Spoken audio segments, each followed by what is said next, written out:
Welcome to Coming Out and Beyond LGBTQIA plus stories and support.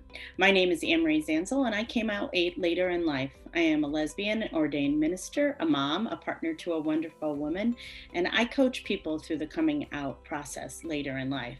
I believe through sharing story, we can connect, educate, and feel we are not alone. Through listening to another's story, we can often hear our own. Carla Hildebrand is a Seattle voice teacher. She is 42 years old, mom of two, and she came out 5 years ago after marriage to a man. Hi, Carla. Welcome. Hello, Anne-Marie. I love all your important titles you have in there. I know. You. I should put some more in. You should just make a big name tag that you wear all the time. So, Carla, tell me your story. I was thinking about this. I was thinking to myself, what is my story? I am an only child to that classic stay-at-home mom, full-time, clean the house perfectly, dad goes off to work at the bank type of family. And I knew, it's funny because we can always say, people will say like, what's your catalyst? And how did you know? And I'm like, gosh, I knew in fourth grade, her name was Melissa. And we used to kiss on the playground in the trees. So, I knew from a very early age that I am a lesbian. And I was pretty socially unaware. I was never particularly good at navigating through social things, especially as a kid. And so when I hit middle school and everyone had the crushes and all of that on boys, I just wasn't a part of it anyway. I was playing video games. I was reading Agatha Christie. I had things to do. It just didn't occur to me. And then in high school, I met this woman who was my first big crush. And I remember I was on a walk with my mom and, we always had adjacent friends, a friend of a friend who was gay, who I knew. And it was always men. Never any lesbians. No. And absolutely no transgendered people that we knew about. That was just never a part of my growing up. And on the walk, I remember telling my mom, hey, I think I'm gay. And she did not miss a step, like quite literally did not miss a step, and said, no, you're not. And just kept walking. And I remember it was such a pivotal thing. And then she started talking about a car that passed by. It was, no, you're not. Look over there. She was desperate to change the subject, right? It was amazing. And we've laughed about it since, because I'm like, that was not the way to handle that one. And it was, it's a phase, Carla, is what I was told. A lot of people hear that, right? Especially when they're teenagers. Oh, it's a phase. Oh yeah, it's a phase. And then she did I don't want that for you. I would never want you to have to live that life. But then it was also said very much that for women, being a lesbian is a choice. Men don't have a choice, women do. And I look back at how punishing that is to a young girl's mind. Right. And like I was thinking today, actually, before this, I was like, what does that come from? And kind of examining all the other layers of what that means. So your mother said to you that men don't have a choice, but girls do. Yes. That is for men. For men, it's a physical thing. For women, we can choose.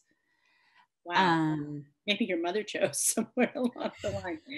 I think she might have, actually. Yeah, it's kind of interesting to think about.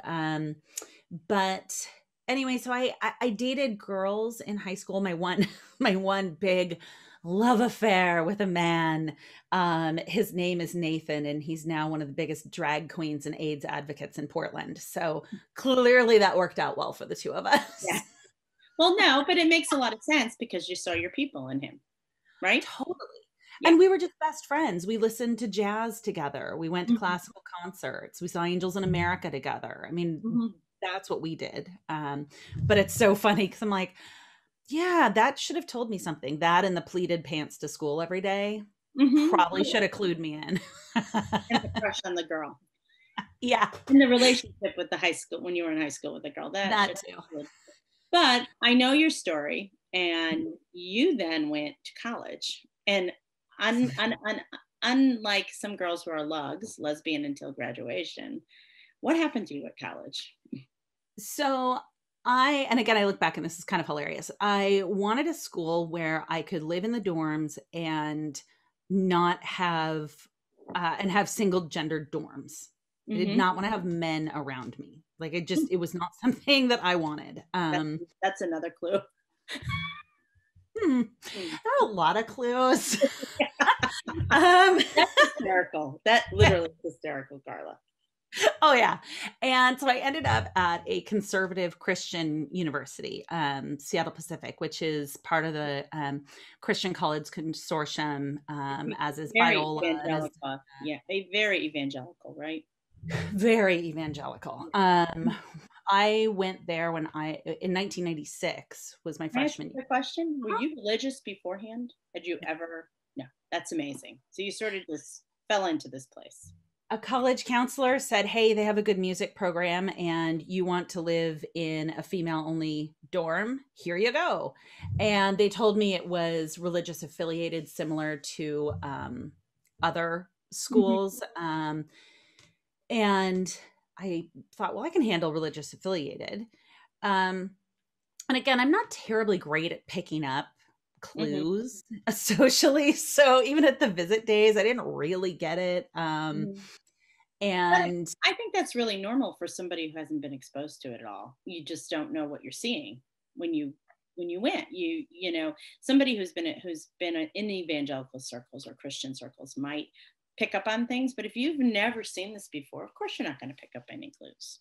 no, I Yeah. had no idea. Yeah. And when I went and they said that there were floor hours and men weren't allowed on the dorm room floors between 10 p.m. and 10 a.m., I was like, done.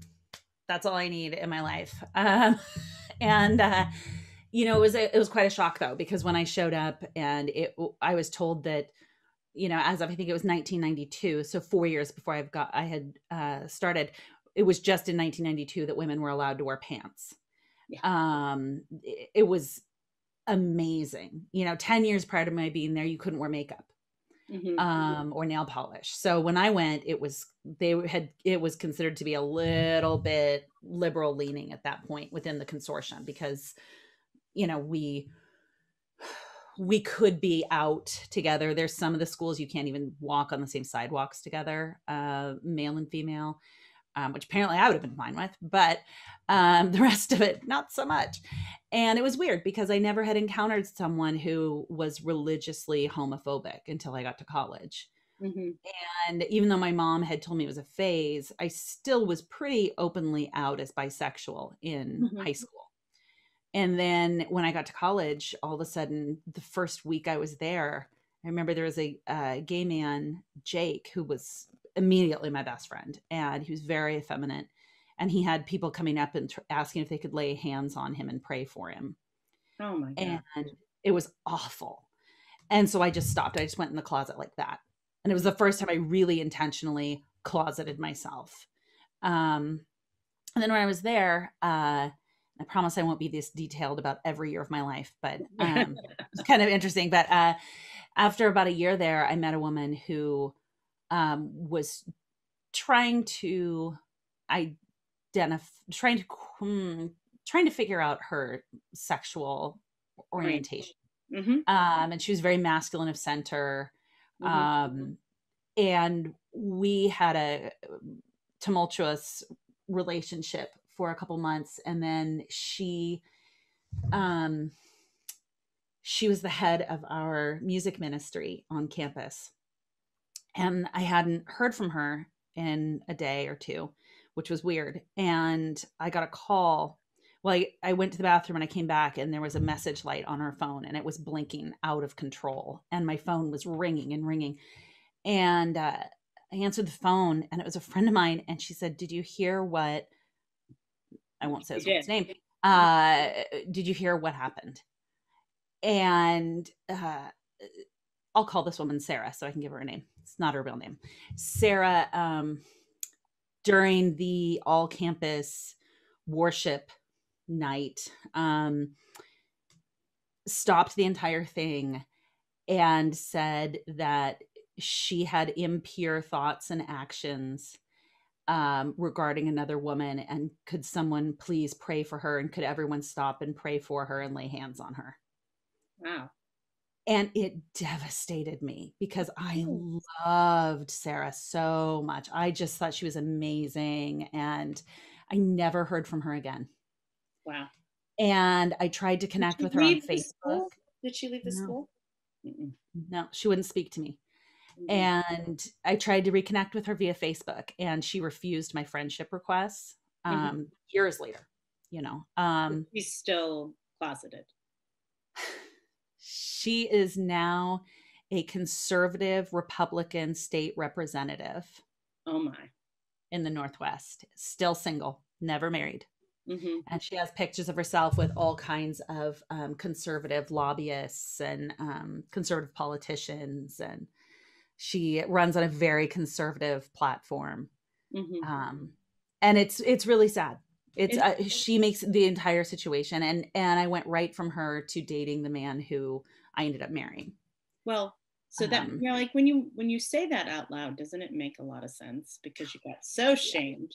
yeah. And can I ask you, Huh? did anyone know it was like when she said she was having impure thoughts about a woman? Did they know it was you, or did just your friends know? Um, I don't know. Our friends knew, and I was already kind of the weirdo on campus anyway because I was a feminist.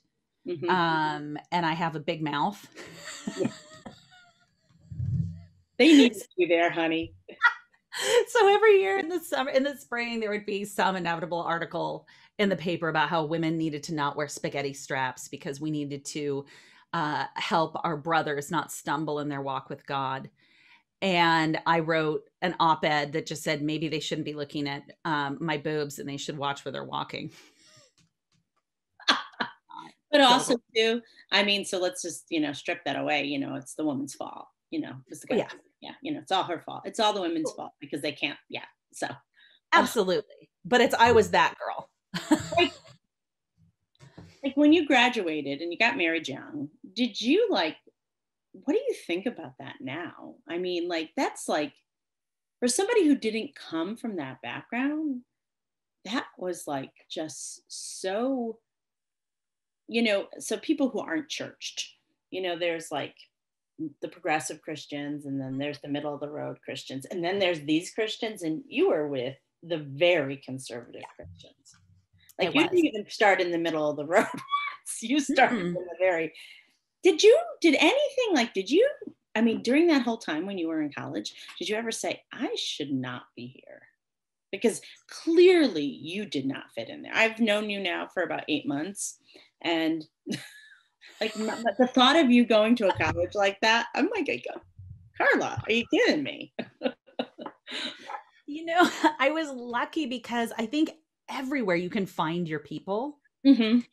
And I kind of found my people, and the rest of the people didn't want to deal with me Hmm. because, I mean, there were people there. It was not uncommon for people to court instead of date.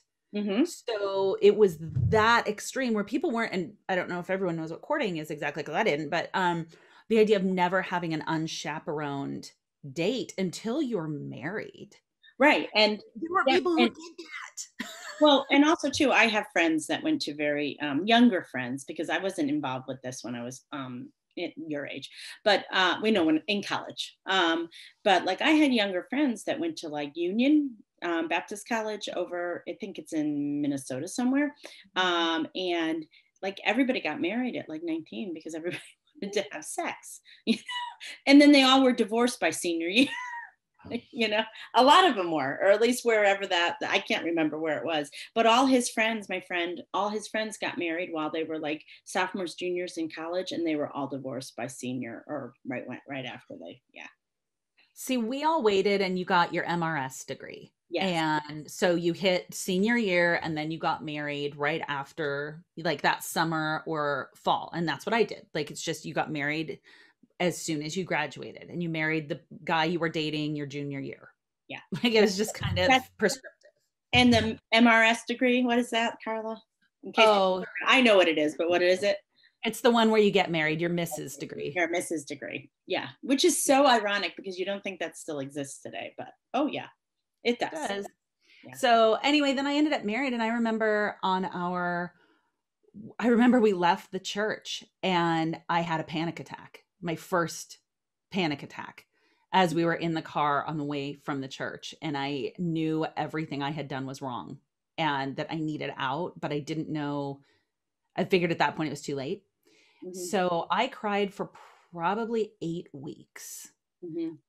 That night, I cried all night in the bathroom to the point where I was vomiting. Mm-hmm. On my wedding night, I cried all through our honeymoon. We went to the Bahamas. I sobbed the whole time. You were I, fine. I was a hoot. I remember, I remember my ex took me to go see the movie Chicken Run because he was just hoping that I would stop crying at some point. um, I just cried and cried, and then I boxed all that emotion up and put it up on my emotional shelf over here and just moved right along and compartmentalized that part of my life. And What do you think that, I mean, I have a theory, but what do you think the tears were from?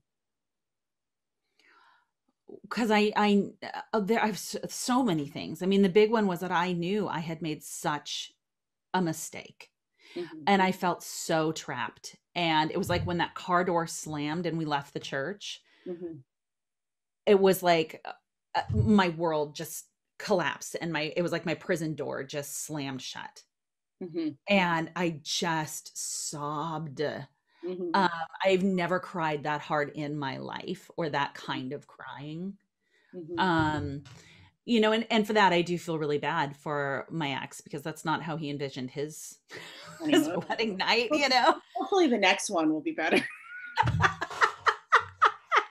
Well, his You current know? girlfriend's lovely, so I hope so, because I hope man, it's a little bit better than that because that really sucked. it was awful. I remember he watched TV all night in the front room, while I was in the bathroom of the hotel, just sobbing. I wonder if Um, there was a piece of you, the lesbian piece of you, who was like, oh my God, like I should, as you had said, I shouldn't have done it, but like you were mourning that piece of yourself that you thought you had cut off, which you hadn't, but you thought at that time at 22, yes. you had. Yeah. Yep. I was like, you have now lost yourself. Mm-hmm. You have So, lost so everything very of who you conscious were. for you. Because I knew that now I was in this marriage where not only I had to play straight, but he had also been talking about, like the month before our wedding day, he started talking about going back to school to be a pastor. Mm-hmm. And in my mind, I just saw, oh my God, heterosexual pastor's wife. That is not what I had in mind for my future. Mm-hmm. Like that's not my You deal. weren't, you weren't going to be baking casseroles and playing the organ? No. That sounds I could see you being the choir director, though. I don't know. I'm not that cheery. Um, so anyway, so I just remember that being the saddest thing. And when I found out that you'd come from a grief counseling background, it made so much sense to me, because I went, that's exactly what it was. I had to grieve, and I grieved privately on and off I was married to him for 17 years. Mm-hmm. We were together for 2 years prior to that. So we were together for 19 years. So what happened? Why did you leave? Like, what was the straw that broke the camel's back, the catalyst? If you know, and when Carla and I talk about catalysts, some of the women we know have someone, they meet a woman that opens up their identity, and they realize that they're gay. But a catalyst also can be a real pivotal moment in your life. So somebody dies, you get sick, you get divorced. Sometimes people get divorced first and then, realize they're gay. A bunch of things can be. So what happened to you? Because you were married to him for 17 years. And then you said one day. Well, I spent most of it touring and performing, because I'm a singer. And so I was on tour for months on end, and then I'd come back. And so we had a very different relationship anyway. And then when I stopped doing that and had kids, I started to think more about them and think more about what I wanted their lives to be. Mhm. But then I knew that our marriage was heading to a divorce, for a variety of reasons. And then, and my friends knew I was bisexual. I had, been pretty open about that. And even though I knew that wasn't the case, that just was more palatable than saying I'm a lesbian married to a man. Mhm.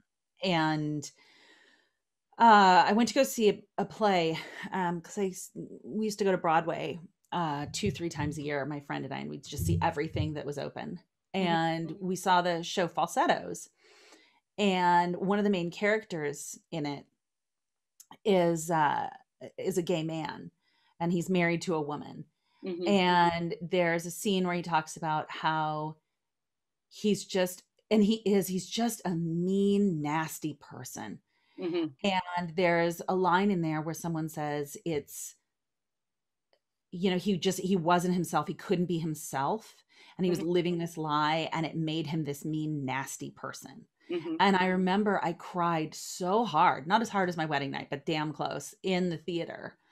And it wasn't a particularly sad show. It was just, I mean, it's not an upper, but it's not that. Mhm. And I remember crying, and I was there with my closest friend, and I'm like, that's going to be me. And Mhm. he was horrible.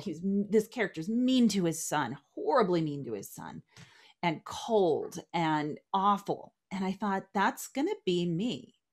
I'm going to be that man if I continue to live in this marriage. I can't. And I had always said, well, maybe it's just better that I stay in the marriage for the kids, For the sake of because the kids, which is such a fallacy, right? oh, totally. But I was like, we're not arguing in front of the kids, because my ex and I never did argue. I Mhm. thought, so it's fine. They don't need to know what's going on. And Mhm. then I went, oh, I'm going to turn into that guy, Mhm. because I'm going to be so miserable. Mhm. And so I told my ex that I wanted the divorce. And in part, it's for the kids. Mhm. It's for me, but I also wanted them to see, Can you say because they more? were so young. I'm Can sorry, you go ahead. can you say more about that? Because a lot of times women stay in marriages because they're doing it for their children. I mean, I'm probably a culprit of that, thinking that if they stay married, they're going to give their kid a better life. What did you think about that? Because you just said that I got divorced for my kids. So, what was your thinking? I know your ex struggled with some stuff and everything like that, but like but what else was your thinking? I went back and forth on it, because I knew it would be financially a very devastating thing for us to not split income, to not have two incomes in one house living in Seattle. Mhm. And so I thought, gosh, maybe I should stay. And then I realized my mom stayed in her marriage to my father. They're now divorced, but they stayed for the kid. Mhm. And I started to think about the example that set for me as a child. And I thought, I don't want that, because my idea as to what a relationship was supposed to be was so heavily based upon what I saw. And we know that conceptually, but truly, I look at the things my mom taught me, Mhm. and whatever she said didn't matter. It's what I saw. Mhm. And I saw that marriages weren't supposed to be happy. Mhm. That's what I was taught. I was taught, and I've told my parents this individually, and it's not like either of them are bad people. It's just that they weren't in love with each other. Well, and Uh, also too, they bought into the notion that we stay together with our spouses at all costs, even if they're exactly, miserable. exactly. But the thing is what we teach our children is that they stay in relationships even if they're miserable, and we both know that's not a good thing. No, and I saw that a marriage means a man and a woman, and it was a man and a woman. That Mhm. was what marriage was in my home. That marriage was a man and a woman who have no physical contact whatsoever, including like a kiss on the cheek or holding hands. It meant that one spouse complained about the other all the time, and that's just what marriage was. Mhm. And that's what my marriage became. And I Mhm. thought, no, I want a marriage where someone comes in the door. I want my kids to see my partner come in the door, and I drop what I'm doing, run over and give her a kiss. Mhm. Mhm. That's what I want my kids to see, because that's what I want for them. Right. So in part I divorced because I wanted them to have an example Mhm. of this is what a healthy relationship is. A healthy relationship can be two people that do still have some physical attraction to each other. Mhm. That's Mhm. a good thing. That's what you want, Mhm. and I kept thinking this isn't what I would want for my kids. And Mhm. if I don't want it for my kids, then why is it good enough for me? And if it's not what I want for my kids, I shouldn't be modeling this behavior. Yes. I need to Right. model being okay with who you are. Mhm. I tell my kids, you can be any kind of, you can express your gender however you want to, you can be attracted to whomever you want to. But so then I need to do that too. So let me ask, so then what I'm hearing is that you didn't leave your marriage because you were gay per se. You left your marriage because you were unhappy and you wanted to model a different behavior for your kids. Oh, and by the way, I'm gay. Yes, and I knew that yes, surprise. Yeah. Um, and then I also knew that I would not be able to replicate the kind of relationship I wanted to model with a male. It was going to be with a Well, female. and then Like that's just what it was going to be. what's interesting, Carla, is that thank God you were gay. Because if you weren't, you may have stayed there until the kids were 22 or 23 or Yeah. something like that, because that's what you modeled. And, a lot of times women say, well, he's a good guy. I should stay with him because he's this or because he's that. And, but, you didn't do that because, you were like, no, this isn't working. But then you finally acknowledged who you were because I don't think it was a phase. No, I don't think so. Yeah. Your mom was wrong. I know your mom modeled a lot of things, but she also said some things. I think, gosh, what if she had said to you, "Oh, that's nice, honey. You date her and see what you think," instead of saying, "Nope, you're not gay." You know what I mean? Like if she had said something different. It would have been it would have been huge. Yeah, I because mean, I'm so fortunate because my parents didn't say we hate you and kick me out. I get it. I'm so fortunate with that. Um, but it was still harmful to hear. I don't know that I would call them microaggressions, but it's almost like that of the, when Ellen came out and it was on People magazine that just said, I'm gay. I remember my mom shaking her head and going, oh, it's just so embarrassing. I don't know why she has to talk about it. And no one needs to know what she's doing. well, because that's, first of all, yes, they were microaggressions. Maybe they might have even been a little bit macroaggressions. But also too, it's like people reduce our relationships as lesbians to the physical part of it, which is a very, as we both know, is a very, I mean, important part, but it's not the only part. So like straight people always reduce same-sex attraction or lesbian attractions to the sexual act, and it is so much more than that. It's about a way of existing in a world, which you existed in that world when you were a little girl before sex was even on the table for you. When you were 8 years old, you were like, hey, I think yeah, son, I don't like, I have no interest in boys. And like, playing being a gamer and not playing, having no interest in what your peers were doing because you weren't interested in boys. You just weren't. Mhm. No, though it is funny because I joined Brownies, that junior version of Girl Scouts, Hmm. the year that you transition from Brownies to Girl Scouts, Hmm. because they had a really cool rainbow patch that you got when you moved up from being a Brownie to a Girl Scout. And I wanted that rainbow and I wanted to go to Girl Scout camp. I look back, I was like, wow, lesbian, good job. I used to work for Girl Scouts. Really? Yeah, I worked for them for about 4 or 5 years. Yeah. Great organization. I love the Girl Scouts. I think they're a great organization. They're so evolved and they've been doing things ahead of they're with trans youth and everything like that. They're a pretty cool organization. So I really like the Girl Scouts, but yeah, I worked for Girl Scouts too. I did adult development and I training love for it. them. So yeah. Well, I did get my rainbow patch.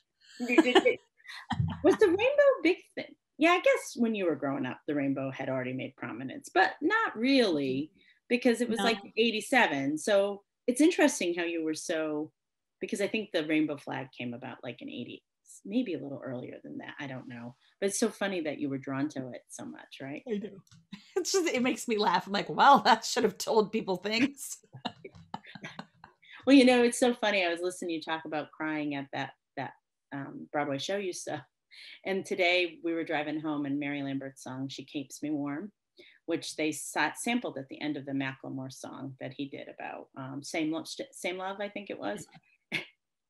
Clue that you might be gay when you cry at the end of same love every time you hear, I can't change even if I tried. Yet when you cry Yes. at the end of that all the time, that's Yes, that was me. That was totally me because that song came out and Macklemore's from Seattle. right. And I remember driving my daughter to preschool, interestingly, in the same neighborhood that Macklemore lives in or used to, and crying Yeah.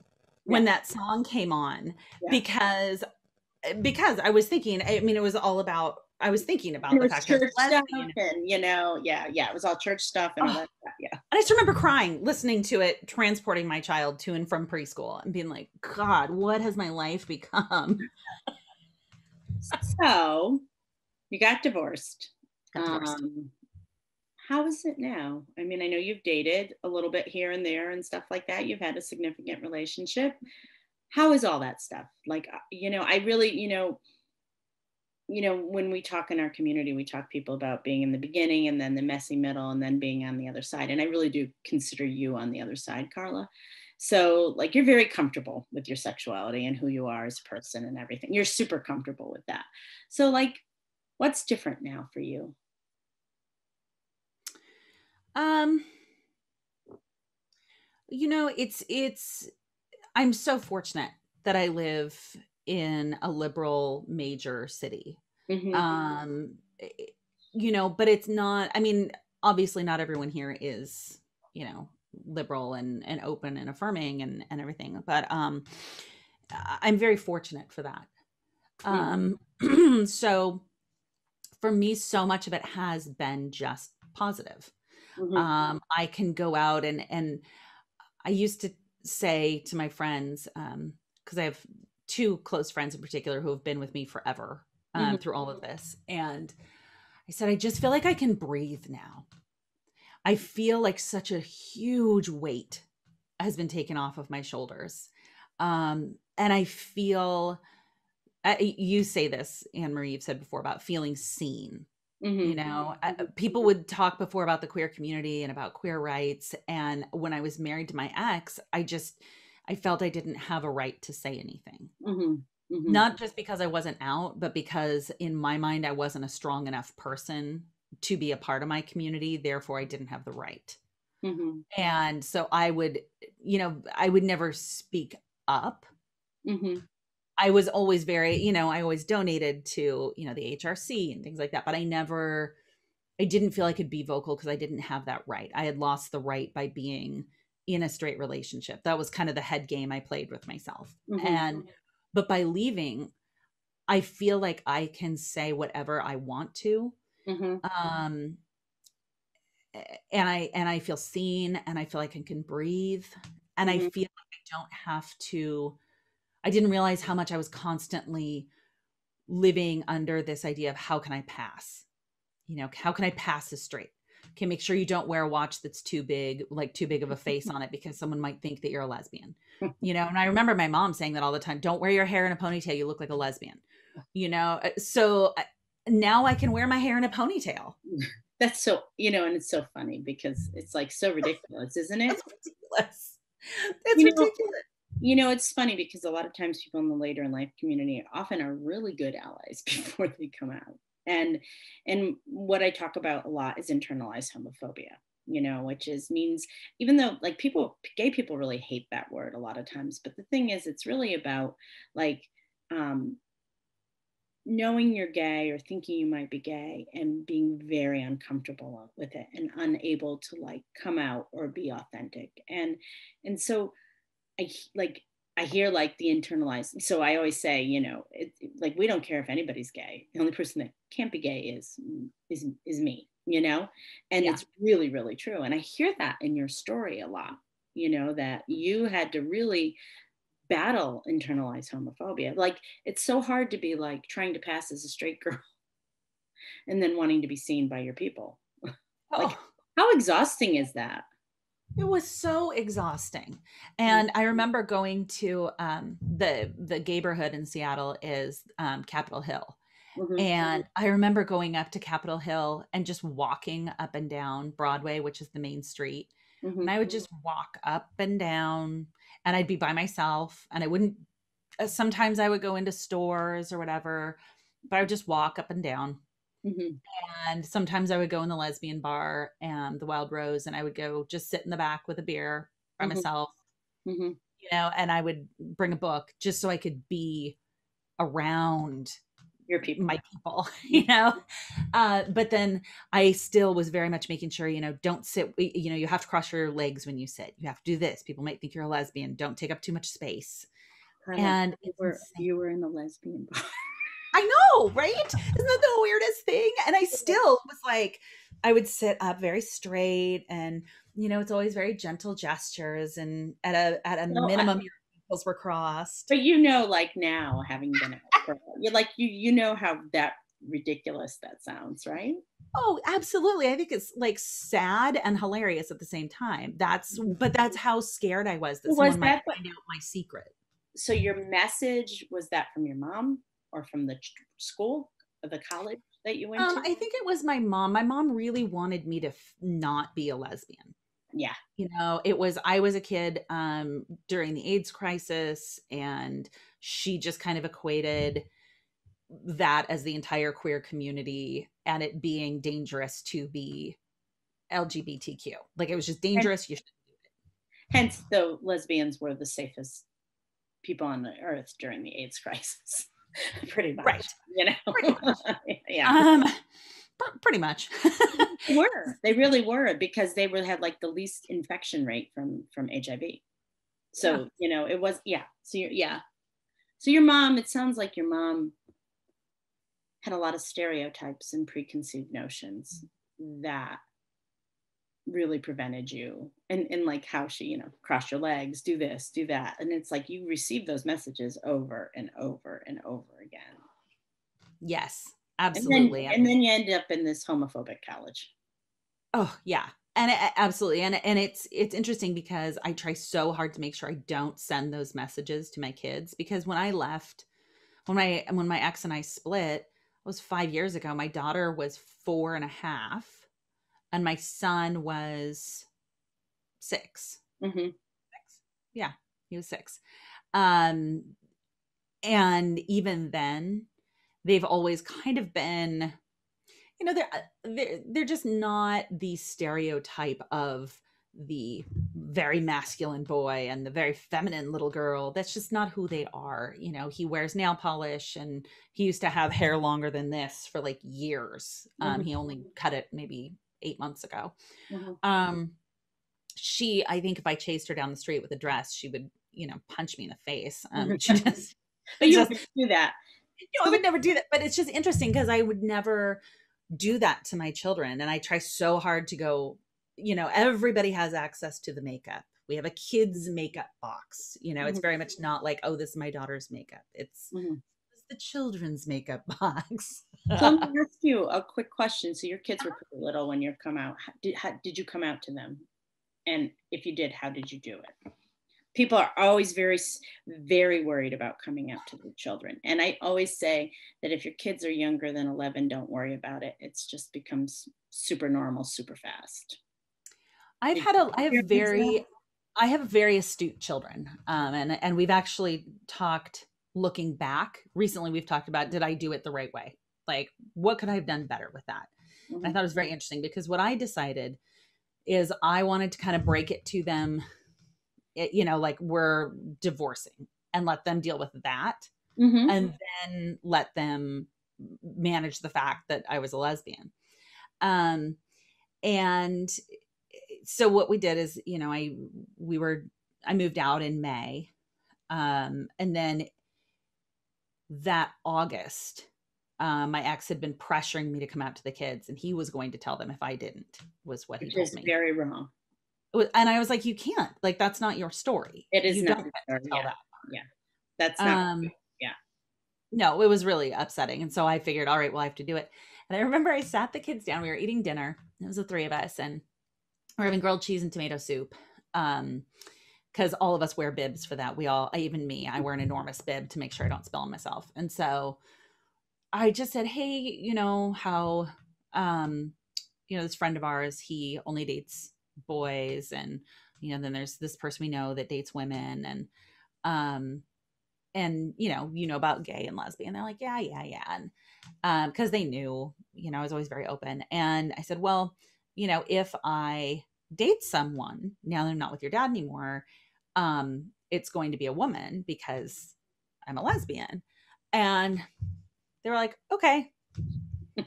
And I was like, wait, what? And said, does that bother you? And my son looked and he said, so does that mean you're going to that means you're not getting back together with daddy, right? And I said, no, I'm not going to, because I only will date women. And he goes, yeah. And with that goatee, daddy would look really weird as a woman. And then he just kept eating his soup. I almost died. And then my daughter looked, she said, I have a question. I said, okay. She said, since you're a lesbian, do I have to finish my soup, or can I just have ice cream now? And it was beautiful. I was like, we can just skip straight from the soup to the ice cream. Like, Well, that's that's cool. funny because like that goes to what I'm saying. Little kids do not care. No, It is she did not care. it is a non-event for them. They're like, okay, whatever. And you know what I always tell, I mean, I do tell people that when their kids are between the 11 and 30, sometimes they have a harder time. But little kids don't care. It becomes their normal very, very quickly. And you did it perfectly, absolutely perfectly. And your kids reacted pretty typically. Yeah, can I have dessert now? It was so funny. And my son did say though, because I had a friend ask, she was coming out to her kids and she asked, what did, how did you do it? Did it work? So I asked my son, I said, hey, did that work for you? And he said, well, he said he wished I would have told him from the beginning. And he Hmm. said that's the only mistake that he thinks that I made, was that he spent from June until August thinking maybe mom and dad could get back together. But as Mhm. soon as I said, mommy's a lesbian, he said it just made it so much easier because he could just slam that door shut and be like, oh, Well, okay, never mind. so I'm going to argue with Evan, right? Is your son? Is that your Yes. son?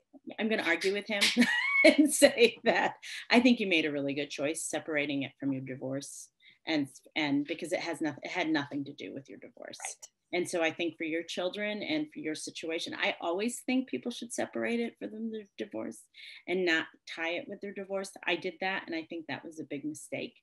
And so I always encourage people, if they can, to like do the divorce stuff separately from the coming out stuff, because what ends up happening is that if you are the partner that is coming out, whether you're male or female, sometimes you get blamed for the breakup of the marriage. And as all of us know, marriages are very complicated. And a lot of times, being gay is what gets you out of the marriage. The marriage already often had problems that had nothing to do with your sexuality. So, 100%. And so that's I, why I did it the way I did. well, I think you did it perfect.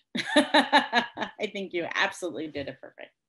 So, Yeah. And he said that it was totally fine that I just brought it up in casual conversation well, at yeah, dinner. and that's well, it's so funny because I had somebody new I'm working with, and I said, "Have you told your kids?" And she goes, "Well, no, not really. I did tell them that if I ever dated anybody again, it would be a woman." I said, "You told your kids?" she goes, Yeah. she goes, "Oh, okay, yeah, I guess you're right." And I said, and their kids are little; they're like 9 and 7. They were like, "Okay," you know, because you Yeah. know what? Most children, unless they go to a very conservative church, or they have parents that are homophobic, they don't have that. They just don't have the homophobia. Little ones, they just don't. And most of them, most of our kids, although we may not be out, have already been raised by a lesbian mom. And so they have a lot, they've been raised to be accepting, and so typically little ones especially have do a really good job with like going, okay, can I have ice cream? I know, it was great. It was like she was angling to get out of the one healthy part of the meal and go straight to the ice cream Because you're a lesbian. because I'm a lesbian, you know, because that's what we do. We eat grilled cheese and ice cream. So, Carla, I have a couple questions to end with today. So, did you have a coming out song since you are a singer? I'm sure you did. Oh my God, so many. Um, so many. There's a song actually from an opera Rusalka called Song to the Moon. And it's not about it's just talking about, the beauty of the moon and such, but something about the line of it, um, when I would sing it in particular, it just felt like my soul was letting go. And I would sing that when I would think about coming out What was when I the think line? it well, it's in not Russian, it's in I can't remember what it's not Russian. Anyway, it's in an Eastern European language. And it's just the way it's the flow of the line of music, Mm-hmm. the notes themselves. And so Rusalka's Song to the Moon, that's one. But then also that uh Same Love. Mm-hmm. Mm-hmm. That would be the one that I kind of sang as I was getting ready to, Mm-hmm. when I was preparing for the divorce and stuff. I love the line from it. She keeps me warm at the end. That's the Mary Lamb part where she, Yep. she feels like safety and home. And that is what I love about that song. And I like Same Love. It's a nice little song, but I really like the Mary Lamb part at the end. Yes. My apologies to Macklemore for calling his song a little song. Uh, so a movie or a book that you read that changed your perspective on things? I had to look it up because it's such a random book. There's a book called Moving Parts Mm-hmm. that is a like a lesbian fiction. There's nothing monumental about it. It's just a good book. And I Mm-hmm. remember I read that towards the beginning of my marriage, and it was just treating the lesbian character as a normal person Mm-hmm. and not as the lesbian character Right. in the book. It wasn't, this is my lesbian romance that I've written, or this is the lesbian best friend. She was just a person who worked at a bicycle repair shop that Happened to also be. was a lesbian. Yeah. And that was just so striking to me. And then I reread it about a year ago, And and it was interesting because I couldn't figure out what it was about that book that was pivotal. And I took the book when I read it the first time, and I ended up throwing it away because it was so upsetting to me. mm-hmm. And it made me so angry, that book. And then rereading it, it's because I could see, I'm sure what it was is I could see that my life could have been normal as a lesbian. Mm-hmm. When I read it the first time, it was, wow, I could just have a normal life as a lesbian. Mm-hmm. This woman is. Mm-hmm. And then, so I threw it away. And then I reread it and I went, well, this is a good book. I mean, it's just a good little fiction work, but it shows her as normal. Yeah. Because we are normal. Yes. Yeah. And boring. Really boring. Really boring. So what's the best thing about your life now? Um, I don't have to. I mean, we joked a lot about, my having to, make sure that I was feminine enough. Mm-hmm. Because that was such a big thing in my home growing up was, are you feminine enough? Mm-hmm. And I don't have to think about that anymore. Mm-hmm. And I will catch myself man spreading, which I often do. My girlfriend thinks it's funny because I most frequently will sit in that position when I'm wearing high heels and jeans.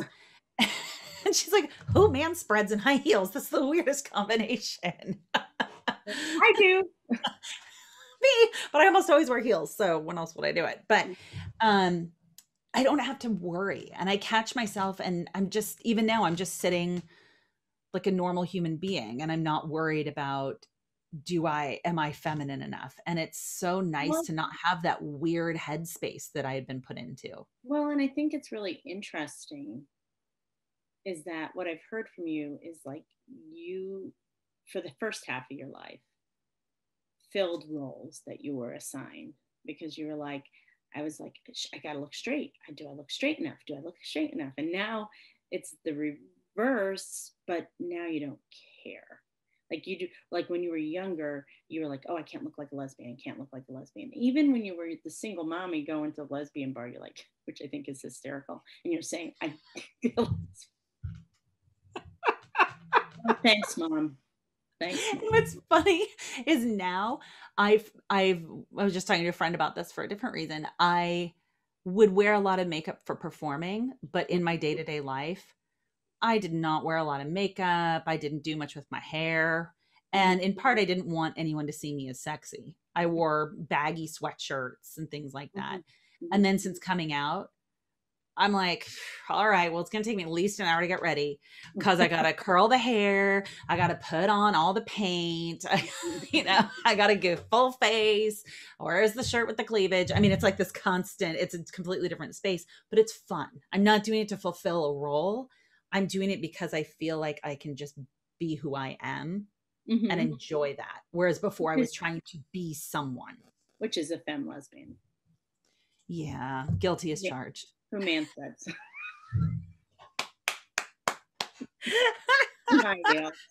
If Lady Gaga can do it in her white pantsuit, why can't I? You can. Carla, it was so much fun talking to you today. It's been wonderful to meet you and get to know you. I've really, really enjoyed our time together. Thank you so much for sharing your story. I'm really happy to have a mom who had some young kids on, who had young kids when she came out and telling that part of your story. I really appreciated it. And really what I appreciated it is that which I never realized before, is that you left your marriage because you didn't want to give your kids that example of hanging in there no matter what. And I think that's what should be the conversation in this country or in the world, instead of like, oh, you sacrifice your life for your kids, which not a good thing. I think you did some wonderful things with your kids, and you're teaching them, you taught them some really great lessons when they're really young. So, which is nice. Well, hopefully it'll stick. You never know. I mean, they have a long way to growing up. They're still young. So we'll see what happens.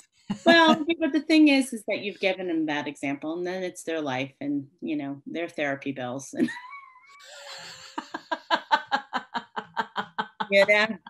you did your best. You really did.